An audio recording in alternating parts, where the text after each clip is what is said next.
Yo yo yo, salut les turfeuses, salut les turfeurs, bienvenue pour un nouveau pronostic de Benoît Requin. Ok, place au pronostic du quintet du dimanche 15 mars, direction Saint-Cloud pour le prix de la Gloriette. Plat 2400 mètres, 16 partants, réunion 1, course 3, indice de confiance 1 sur 5. Petit retour sur le quintet de ce vendredi, il a été carrément annulé. Ça peut arriver, c'est rare, hein, mais bon, ça arrive des fois. C'était pour des raisons de sécurité. La piste là c'était plus possible. Enfin bref, cette vidéo, j'attends avant l'arrivée du quintet de ce samedi. Je reviendrai dessus demain. Ok, c'est parti, on commence le pronostic et on commence avec le numéro 1, Carla Jet. Ce numéro 1, c'est un regret, c'est mon deuxième cheval de complément en cas de non partant. Je vous annonce la couleur là, ce dimanche, c'est un quintet super compliqué. Vraiment très difficile à déchiffrer. Ah, ça sent les surprises à l'arrivée, hein. Vraiment, un quintet vraiment qui devrait chanter. Enfin bref, on passe donc au numéro 2, Montricin, et on écoute Tim Dunworth. Bonjour Tim. Bonjour. Morrison il a repris de la fraîcheur depuis sa dernière tentative sur l'hippodrome de Chantilly où il s'était très bien comporté sur la piste sable fibré. Pour sa rentrée, il revient sur le gazon, une surface qu'il affectionne particulièrement.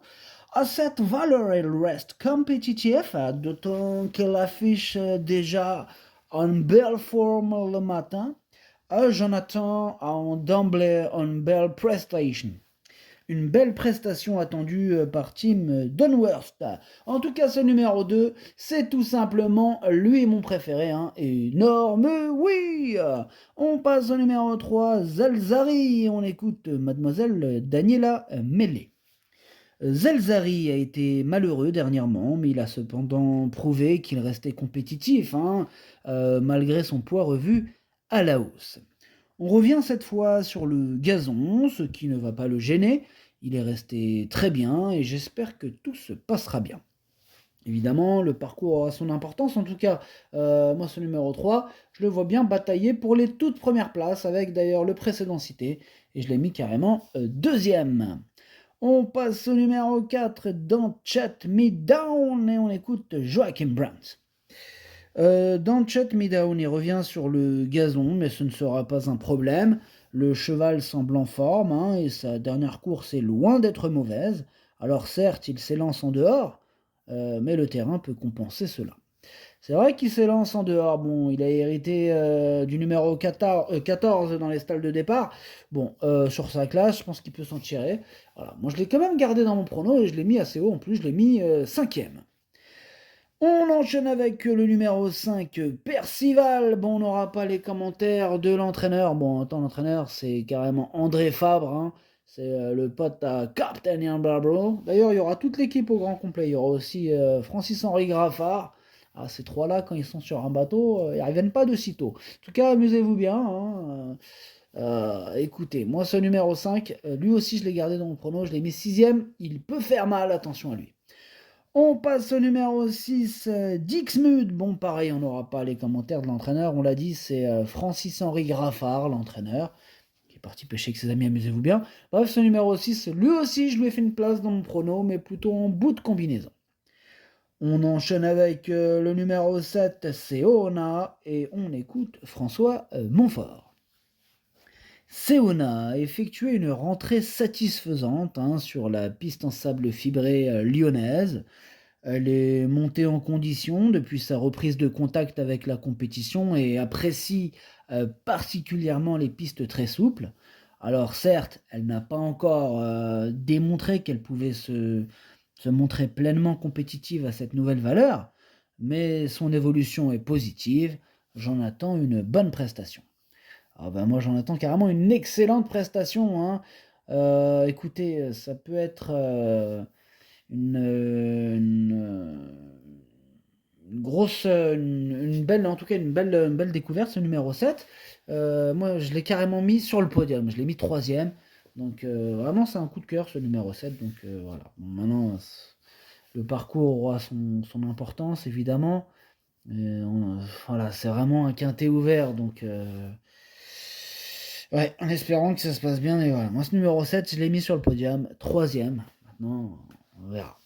On passe au numéro 8, Gold Player. Bon, lui, par contre, ce numéro 8, je ne l'ai pas du tout retenu, hein, en espérant qu'il ne nous fasse pas mentir, mais voilà, j'en ai préféré d'autres.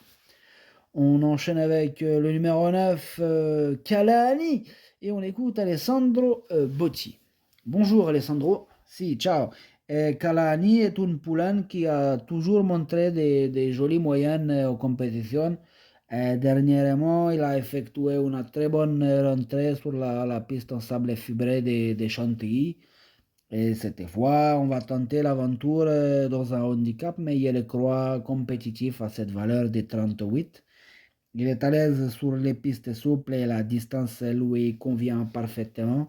Et il en attend d'emblée une belle performance. Il en attend d'emblée une belle performance. Je m'attends aussi à ce qu'il joue les premiers rôles, hein, ce numéro 9, Kalani, qui peut en étonner plus d'un sur sa route. Moi, je l'ai carrément mis quatrième. On passe au numéro 10, Signorito, et on écoute Philippe Sogorbe. Signorito a connu quelques petits ennuis de santé et une castration. Bon, il a réalisé 2 courses satisfaisantes. Il sera mieux sur le gazon et sur 2400 mètres, des paramètres plus conformes, hein, à ses aptitudes. J'aurais peut-être préféré lui donner une course supplémentaire, hein, avant d'aborder ce quintet, mais c'est ainsi. Bah, sinon, je le trouve sur la montante et à cette valeur, j'espère le voir compétitif. J'espère aussi le voir compétitif. En plus, il pourrait peut-être avoir une petite cote. Bon, je pense pas que ce soit une énorme cote, mais après, des fois, on sait jamais. Des fois, ça explose, tu comprends même pas comment. Enfin bref, moi, ce numéro 10, je l'ai gardé, attention à lui, en toute fin de combinaison. On passe au numéro 11, Miela. Alors, ce numéro 11, je ne l'ai pas du tout retenu, hein, j'en ai préféré d'autres. On passe au numéro 12, Quest for Magic. Lui non plus, je ne l'ai pas retenu, mais il est en plein milieu de ma petite liste des possibles troubles faits. On passe au numéro 13, Princesse d'amour, qui m'embête beaucoup. Ce numéro 13, c'est même celui qui m'embête le plus. C'est lui mon gros regret. C'est lui mon cheval de complément en cas de non-partant en tension possible, cassage en vue. On passe au numéro 14, Incrémental, qui est à l'arrière de ma petite liste des possibles troubles faits. On va rester sur la liste avec le numéro 15, Dumpy. Ce numéro 15, c'est lui le chef et le capitaine de ma petite liste des possibles casseurs de tickets repérés. Attention. Et nous terminons avec le numéro 16, Chelsea du Lignan. Ce numéro 16, je ne l'ai pas retenu. Le pronostic, ça donne 2, 3, 7, 9, 4, 5, 6, 10. Merci d'avoir suivi cette vidéo la team, faites-moi exploser cette barre de pouces bleus et merci d'avance pour ceux qui le font. Pour ceux qui veulent passer à la vitesse supérieure, ça se passe juste en dessous avec le bouton rejoindre. Le niveau 1, c'est le raccourci absolu. Tu récupères ma synthèse complète, les 2 chevaux de complément et le capitaine direct par écrit. Et le niveau 2, stratégie quintée, bah là c'est la masterclass stratégie. On structure les tickets ensemble à partir de ma sélection du jour. On joue intelligent, on joue pro et quand on a vu juste, on encaisse en équipe. Clique sur le bouton rejoindre et rejoins notre équipe de choppers de quintet. À jouer avec modération. Bonne chance. Chopez-le-moi. Ciao.